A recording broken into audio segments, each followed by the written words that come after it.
Okay, we're rolling. Hi, I'm going to do a Five Nights at Freddy's game theory thing.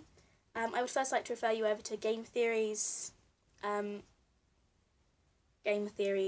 video on the killer, and I'll put a link in the description if I can. So before you watch that, watch that video first, and then I might make my own one if this video gets enough views and likes. So, if you want to see one, tell your friends.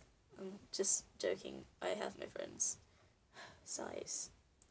Anyway, so my theory is Jeremy Fitzgerald is dead. Now, don't take that the wrong way. I mean, he's the victim of the bite of 87. Now, before I begin, I will have to recap just a short thing of what they say in the game theory video, just in case you decided to skip that and completely ignore what I just said. Thank you. There are 4 Freddy Fazbear diners. Or Freddy Fazbear. Fredbear's Family Diner, with just Freddy. The first ever Freddy Fazbear's Diner, when it was moved to a different owner, where the kids weren't killed. Location for the second game, where the bite of 87 happened, and then the first game. So if you watched the video, you'll know what I'm talking about. But if you haven't, the killer was Phone Guy, because he was an employee. He was a night shift guard, which will make a lot of sense later. He killed the kids, stuffed them into the old suits. They were put in the storeroom. They made new ones who had criminal databases, and then they were scrapped again. And then they brought the old ones back, meaning that's why they're possessed in the first game. I would also like to put in that another reason why they're possessed is because, why they're coming after you, because you're a night guard. It's because there's a bare endoskeleton in, not a bear as in naked bear, not rah bear, endoskeleton in, what's it called? In the storage room. And Bonnie completely ignores it in the first game, and they still come after you. And to quote what it says in the Tombstone song, don't just say, oh, it's just a song, it's not a theory. It says, maybe you've been in this place before. We remember a face like yours. You seem acquainted with those doors. So, I hope that makes a little bit of sense. And that's why they're coming after you. Now, in the second game, they're given criminal databases. And I think that's because the killer was an adult, or had done something before, and they've been given criminal records, so nothing of it like that happened again. And of course, they're now just suspicious of adults and staff because, I've already said that, but they're aware of staff, which is why it says in one phone call, I can't remember which one it is. But the characters have been acting very unusual, almost aggressive towards the staff. They interact with the kids just fine, but when they encounter an adult, they just stare. It also says, especially when concerning previous employees, when we get it all sorted out, we may move you to the day shift. So it's saying that, they're wary of previous employees, it's the reason why they shut down. The animatronics don't like staff or adults, they like the kids. Which is why I'm saying a child is very unlikely to have been the victim of the bite of 87. It was more likely to be an adult or a staff member. And like I just said, you, Jeremy Fitzgerald, would move to the day shift. It says we may move to the day shift. I think that means like later. So we may move you to the day shift. Of course, you still have night 6, and then they have one party left after night 6, and you've been moved to the day shift afterwards, because otherwise you wouldn't still be on the night shift.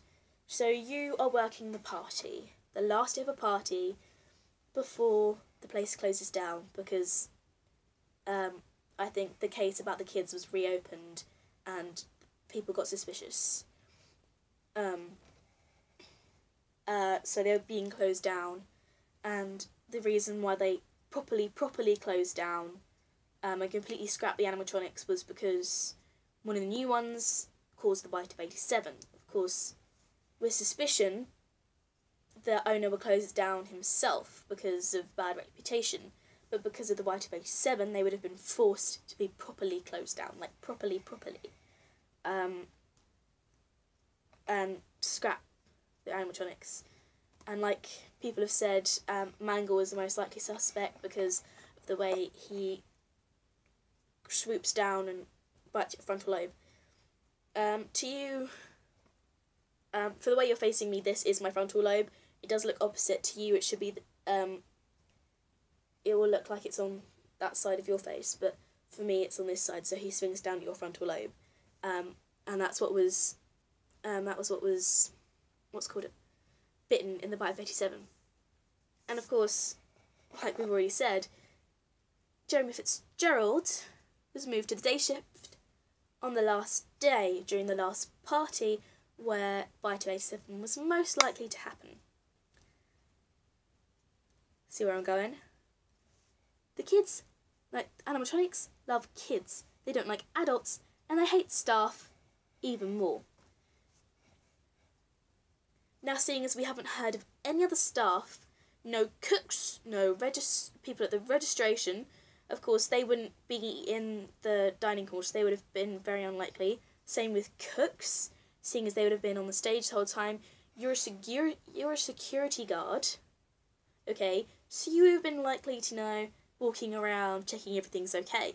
You have been the most likely person to have been in the room where the animatronics were when the Bite of 87 happened. And seeing as they don't like staff and adults, and they like kids, I think you know where I'm going. So, Jeremy Fitzgerald, it's a vegetable. This episode of whatever I'm doing was inspired by Smike. Smike, I really hope you watch this. Also because, I don't know whether I said it in this video. I think I said it in the last video. Well, not the last video, but, you know, my phone quit on me. So, I'd like to say that if you're watching this, could you maybe see if you can fit my idea with some of the ideas that you've thought of, and see if my idea makes any sense with what you've come up with, because I would really like, because I don't think many people think of what I'm thinking of, maybe you could tell people, so people can tell me whether I'm right or wrong, because, you know, you'll have a wider audience. I kind of just, it's less that I want to get my idea broadcast, and more that I just want to know if there's any way I could possibly be right, because, you know, if I uncover one of the biggest secrets, well, not secrets, but a very big thing, you know, that'll make me very happy. So, bye. I'll see you if I ever do one of these again.